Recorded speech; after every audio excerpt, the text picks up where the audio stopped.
Alors, bonjour les amis, bonjour à tous les amoureux de jardin. J'espère que vous allez bien, que vous avez passé un bon week-end. Alors, on se retrouve pour cette petite vidéo sympa et pour vous donner un petit conseil concernant les vignes. Alors, pensez vraiment bien à dégager, vous voyez, toutes les feuilles qui sont en présence de vos grappes là, ainsi que de supprimer pas mal de petits gourmands qui démarrent. Bon, ici, on l'a déjà bien fait, hein, parce que je vais vous dire, il faut absolument qu'il y ait de l'air. Voilà, il faut absolument de l'air pour éviter que tout ce qui est champignons, vous voyez, tout ce qui est champignons vienne se loger là sur vos grappes de raisin, hein. Alors, combien de fois on est embêté et nos grappes de raisin sont envahies de champignons, puis c'est plus très comestible, hein.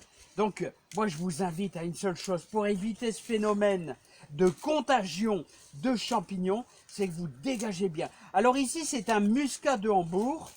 Vous voyez, un muscat de Hambourg, c'est un raisin qui est super bon. C'est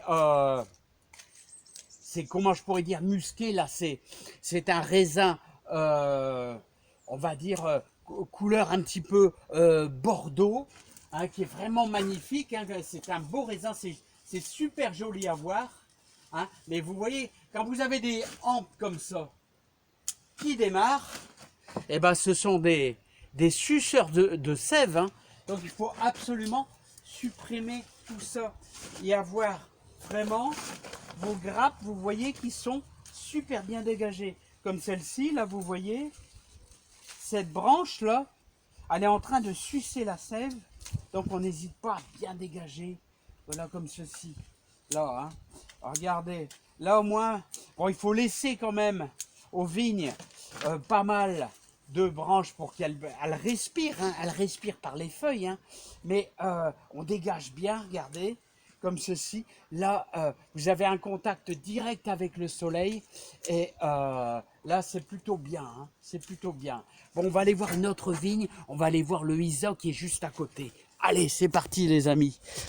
Je vais mettre ça en pause. Alors vous voyez les amis, ici là c'est du Isa.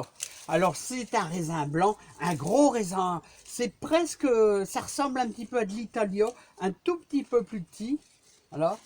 Et on va regarder s'il y a des petits suceurs de sève aux alentours. Alors vous voyez quand il y a des feuilles comme ça en contact avec vos grappes de raisin, bah c'est pas très bon, hein, parce que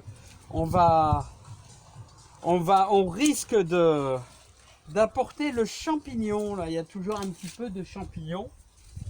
Alors voilà, on dégage bien nos grappes.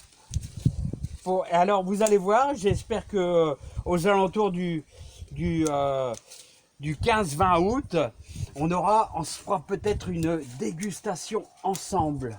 Voilà. Donc, vous voyez, hop, on regarde bien, attention de ne pas couper la grappe. Regardez comment on dégage bien, hein. Voilà. Donc ça, c'est important à faire.